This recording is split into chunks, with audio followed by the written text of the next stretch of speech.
Alright, how to reset the oil light in 2010 Nissan Altima. Alright, so as always, we're gonna do it with the car running.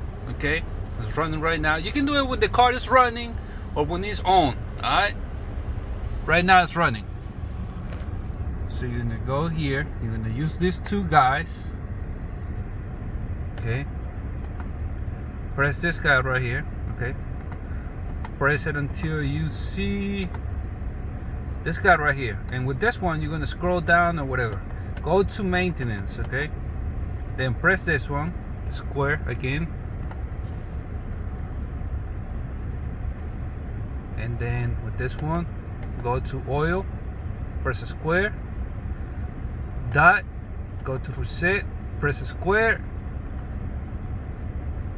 reset, press the dot, set, press the square, and that's it. So you reset the oil light.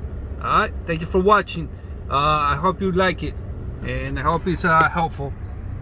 2010 Nissan Altima. Alright, how to reset the oil light. Thank you for watching. See you in the next one. Meow.